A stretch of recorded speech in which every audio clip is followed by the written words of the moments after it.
Since really before our last election in 2024, the last sort of general election, UK Conservatives have talked a lot, and I mean a lot, about Canada. One in a most incredibly negative aspect, not Canadians, but referring to, say, the current Conservative UK Party's fortunes, and then in the after period. And we'll go through this sort of brief timeline. So, in the lead up to, of course, the 2024 election, they are staring into the absolute abyss, and they are referring to the upcoming election that we are going to be, it is going to be like Canada 1993 all over again. And for those of you who don't know, we did a video about it, but just a quick brief for those who don't know.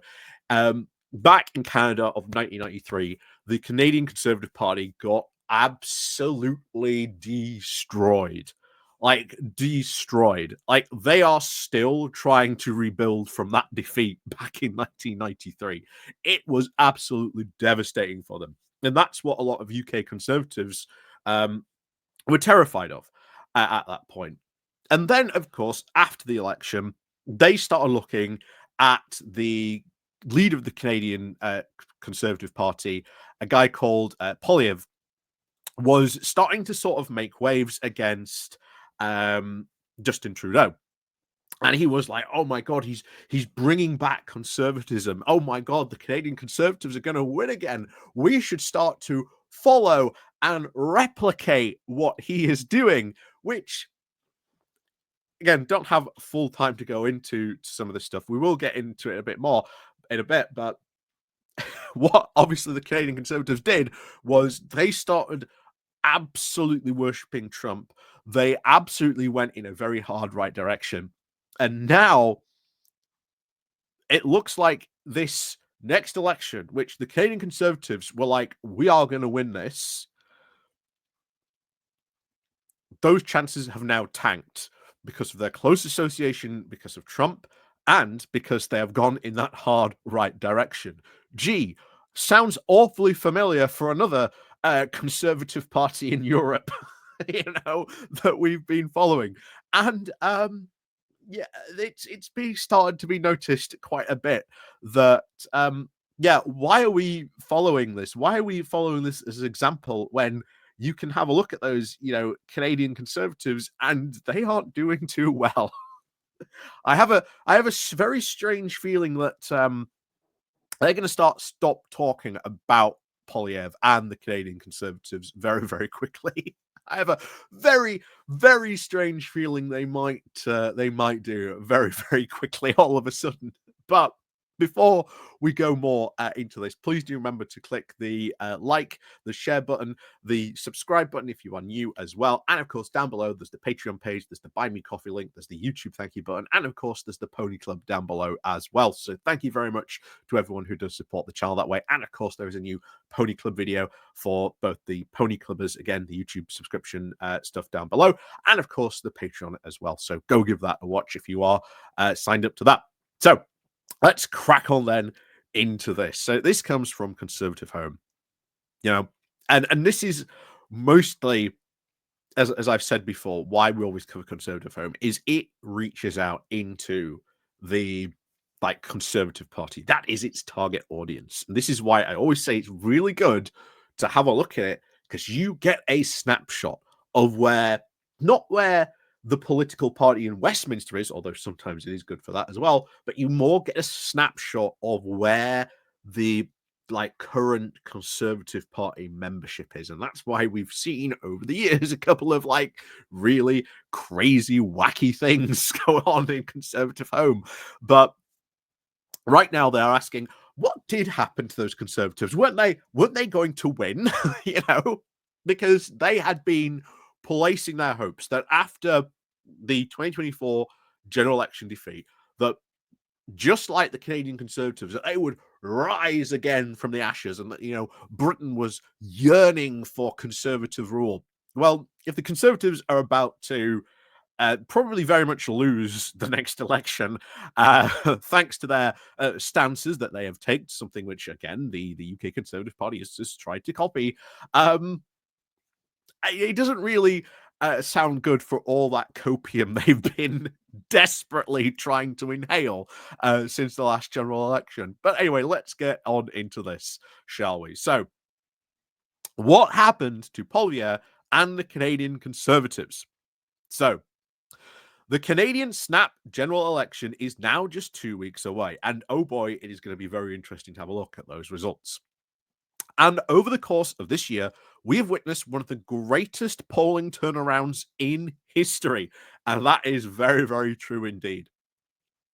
From looking in existential danger just a few months ago, many are now expecting the incumbent Liberal Party to win. We at YouGov will be producing an NPR projection of the race just next week. The race recently, just as January of this year, the Canadian Conservatives were posting leads of over 20 points of the incumbent Canadian Liberal Party in vote to intention poll. So at the start of this year, before Trump had come in, before he'd really started kicking off, the Canadian Conservatives were 20 points ahead in voting intention. That is an insane lead for polls to be projecting. And now, drastic turnaround on this. Massive turnaround on this. So Justin Trudeau, the then Prime Minister and Liberal Party leader, was then forced into a resignation of both posts. And a Liberal leadership contest was then kicked off against what would prove to be now the mother of all political backdrops for a Canadian election, the return of Donald Trump to the White House. And oh boy, just that thing alone and everything that Trump has done to Canada sealed the Canadian Conservatives' doom. Because, oh boy, were they pro-Trump? Were they all about bending the knee and, praising the God Emperor Trump? Very much so. So,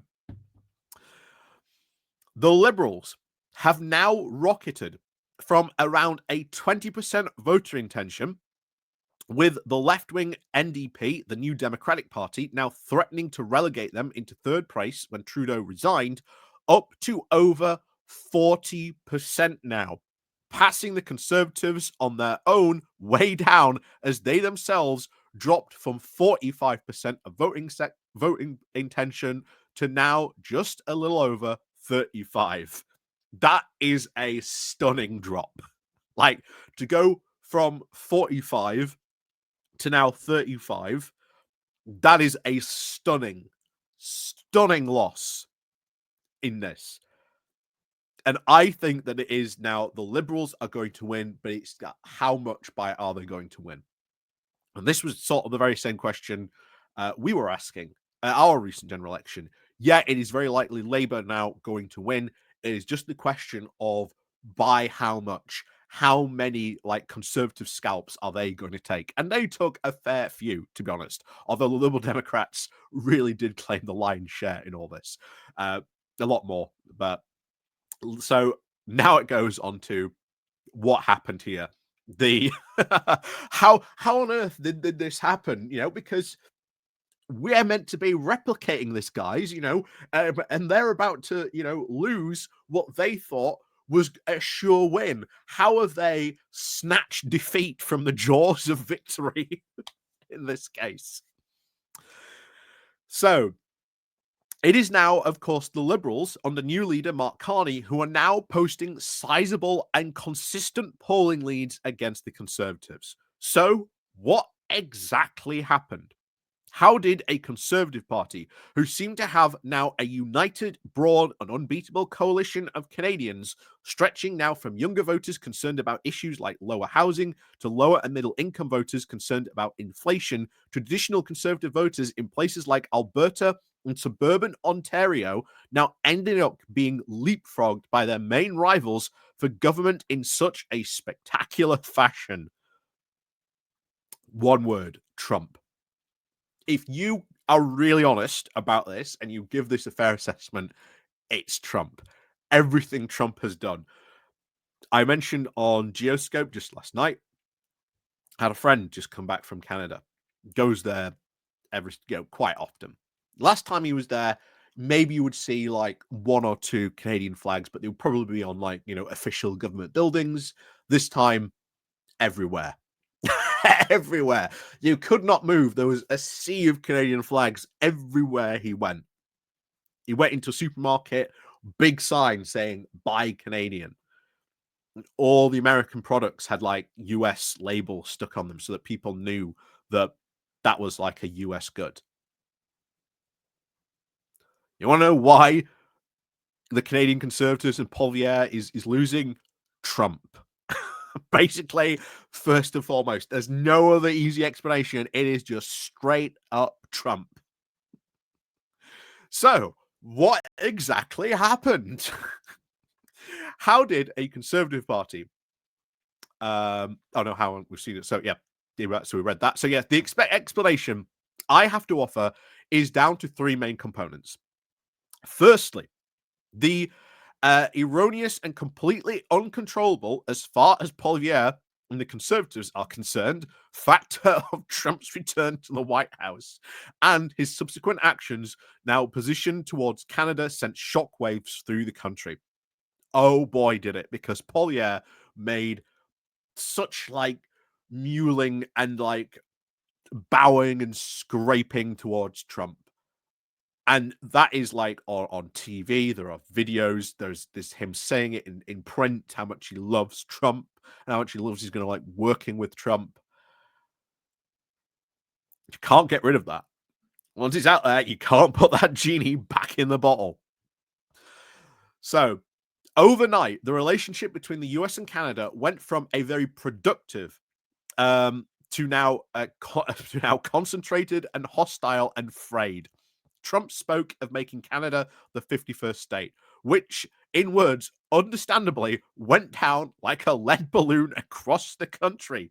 Our latest YouGov Canadian polling shows that 82% of Canadians now strongly oppose that suggestion. Of course they do. They're Canadians. They don't want to be Americans. Anyway, all of which now produced a rally round the flag effect for the Liberals, who, as the incumbent government, were able now to step up and take action on what had become now the most pressing issue for voters up and down the country. Action which, according to our polling, has now well aligned with Canadian demands and expectations. Secondly, the Liberals made a very quick and effective detoxification of their brand by removing a hugely unpopular Justin Trudeau, whose net favourability dropped to a record low in late 2024 of minus 52 points, according to polls. Mark Carney, on the other hand, had a very positive net favourability rating, most recently recorded by a plus 15 points. This change in leader from a deeply unpopular to a relatively well-viewed figure was also a significant factor in the polling for the turnaround of the Liberals. I don't even necessarily think it was Mark Carney. I think if the Liberals had elected anyone who had been doing what Mark Carney has been doing, that whole anti-Trump stuff, this is dumb, etc. What is going on here? Now, Mark Carney's a very smart guy. Very smart guy. There was a reason why George Osborne practically chased the man around the world to get him to become governor of the Bank of England. Like, he chased him around the world. That is a full story of like what happened. Like, he is a smart guy when it comes to sort of banking and that type of thing. He knows what he's talking about. That is why we not only gave him 1 tenure as guy of the Bank of England, but 2. Something which very rarely doesn't happen. But and if they are thinking on this, well, you changed it to a more popular leader. Well, depends what that leader is saying. Depends what that leader is saying, what they are doing, what vision they are offering. Mark Carney had a very simple one on that. Thirdly, of course, while Pierre Poilievre looked positively very rosy in the court of public opinion compared to Trudeau, the Conservative leader himself was actually never that popular. What a shocker. During the height of the Conservative Party polling powers turn of the late of just last year, when they opened up to minus 20 to 20% to 25 point poll leads, Pollier's personal favorability rating remained completely underwater at minus 20. So even though they were up in the poll leads, their leader was not that popular. Just not popular at all. But the Canadian Conservatives were flirting with populism. They were flirting with a lot of the stuff that Donald Trump was doing in America. And then what happened? He comes in, does all that stuff, and the Canadians are like, hold on. We don't actually kind of like that stuff now. We've actually seen what the consequences are of that. Anyway, that is to say that the Conservatives were polling so well despite their leader not being popular, not because of any Poilievre popularity at the time, that Poilievre was now significantly more liked than Trudeau.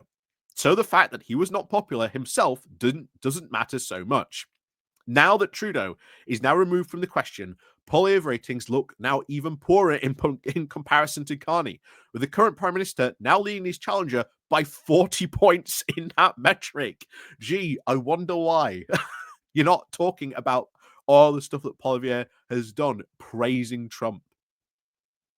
Poilievre ratings have now actually decreased even somewhat lately, coherent with accusations of he and his Conservative Party's campaign being too Trump-like. An obvious but very strong red flag, no pun intended, in a very post-January 2025 Canadian political system. All of which is to say that Poilievre and the Conservatives did not so much as walk themselves into a very tricky position they now find themselves, but have been mostly landed it by rapid changes in circumstances and exposure of weakness, previously of which did not so much matter, so it's not so much matter into the ballot equation. But while the Liberal turnaround is, of course, very real and very strong, they are certainly, of course, now in the driving seat ahead of the vote at the end of this month. If we look very much beyond the horse race polling, it is very clear that there remains now a lot to play for in this election. There's the copium. There's the copium. Because remember, UK Conservatives were pinning their hopes that they too could make a Canadian style comeback. That if we can lose so badly and the Canadians Conservatives can come back from it, then so too can we. Gosh darn it! Yeah, not so much, especially with Kimmy Badnock. Even if you replace him with Robert Jerrick, it's not going to go that well. This now latest YouGov polling from Canada suggests that the US-Canada relations is, of course, top issue that the Canadians now believe is now facing their country. Of course it is. Yeah, you can understand why. With around 50% of respondents picking this option as now one of their 3 top issues in a list of over 26 different possible options. This is an area to which the Liberals now dominate the public trust. And according to that very same polling, while 41% of Canadians trust Mark Carney most to handle this US-Canadian issue, just 26% back Pierre Poilievre. Gee, I wonder why. I'm sure it's got nothing to do with the fact that he was like constantly a very pro-Trump advocate. But not far behind, of course, in second and even third place polling is, of course, 2 issues on which Conservatives are much more competitive. Housing at 37% and inflation on 33%. And bear in mind, Carney is very good. Economically, he is very good. The man knows what he's talking about when it comes to economics. I would highly suspect when he gets in, inflation will probably be his number one concern. Like I say, we are all expecting these Trump tariffs to cause a lot of inflation in the coming, like I say, couple of months. So just because we are all still fighting that inflation to like get it down from like the COVID years still, doesn't mean that these things and inflation might just suddenly bounce back up. And inflation is something that we have to tackle, is something important. And we have to wait and see what happens in that regard. So, the current 2 men vying for Prime Minister are now effectively tied on who Canadians trust most to handle the issue of housing. 27% trust Carney more, but 29% trust Poilievre more. The Canadian public do not trust the Liberal leader to handle inflation more so than they do the Conservative leader by 37 to 38%. But that 9-point gap is, of course, nowhere near as wide as the issue of US Canadian relationships, which is 15%. All of which raises a very interesting prospect that, quote, how to handle Donald Trump is not the ballot question which Canadians answer on April the 28th. It absolutely is. It absolutely is. Like, if you do not think that Canadians, when they go to the polls at the end of this month and they are not going, yeah, who is going to handle Donald Trump better, Peter Poilievre or Mark Carney, you are coping so hard on this. That is a very disingenuous thing, because I guarantee any Canadians down below guarantee that is their number one issue. That is the number one issue.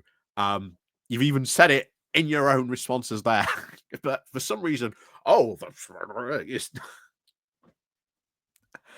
Conservative Home, best comedy website online. Anyway,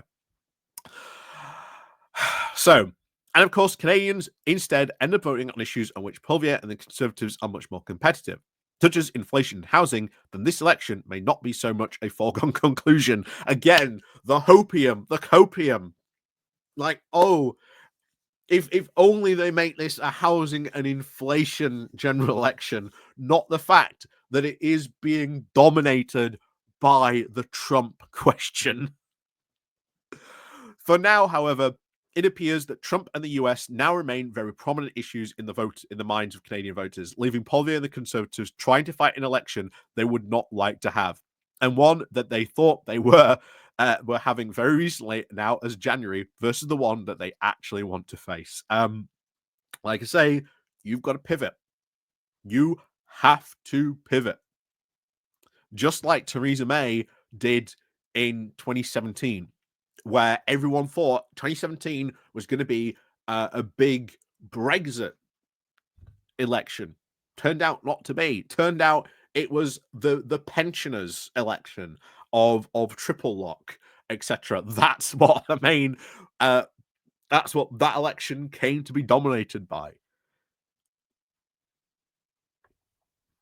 But yeah, you've got to be able to pivot. You've got to be able to be accurate. You've got to be able to pivot if necessary. And if you've built that whole election on that and you ain't pivoting, then it shows that your message, your voice is not being carried as strongly as you want. And it is going to be that issue of Trump and the US in relation with the US that when Canadians go into the voting booth at the end of this month, that is going to be first and foremost in their mind. And it is going to be Mark Carney that wins on that.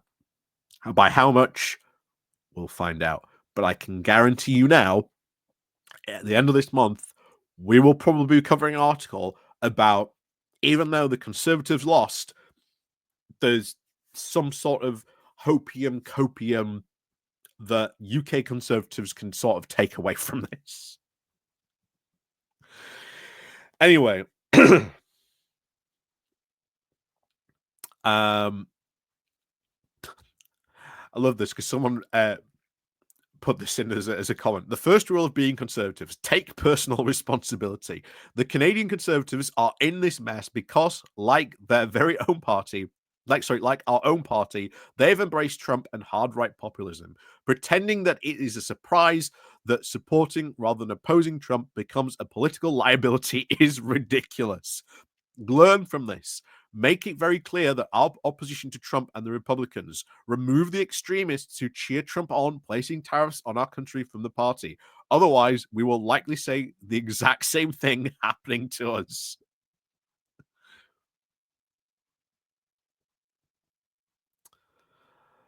Oh,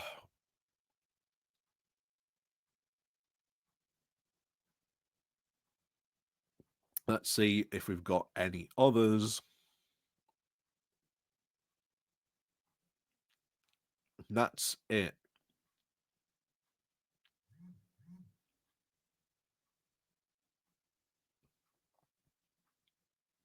Yeah, then I hate this. I hope the citizens of this country of my birth do not elect Carney. He was an utter failure as the governor of the Bank of England. I doubt he will make a better PM. I can understand the Canadians, quote, rallying to the flag. Trump's behavior towards Canada has been appalling, but I do not think electing a technocrat like Carney will help Canada to prosper. To which someone then respond, is this the very same Mark Carney who had his contract at the Bank of England twice extended? Yeah, such a terrible governor of the Bank of England. George Osborne chased him around the world um, to get him to be Bank of England, and had his contract extended twice, which does not happen that too often. Or would this be another Mark Carney? I read that, of course, your idol Liz Truss was blaming Carney for a downfall in a speech just last week or so, even though he had left just 2 years earlier. I expect Canadians are very delighted that you left. It's their gain, our misfortune. And yeah, not being able to write an honest perspective about why the Canadian Conservatives are losing because of their support for Trump, because of their shift to more right-wing extremists in right-wing like extreme policies in Canada. Gee, I wonder if there's any lessons to and I've said this time and time and time and time again. The UK Conservatives will never, never learn any lessons from their losses because they still haven't learned anything from their loss in 2024. They think that the past 14 years in government were absolutely fantastic and wonderful and can't understand why anyone would be upset at their track record for those 14 years in government. It's just a mystery as to why they lost. Still is. But yeah. Anyway, so let me know what you think down below, especially, of course, if you are a Canadian. What is your view of this article? I'd be very interested to know on that. So, as always, thank you very much for watching. And, of course, don't forget to hit the like and share button on your way out. And, of course, as always, we'll see you all next time.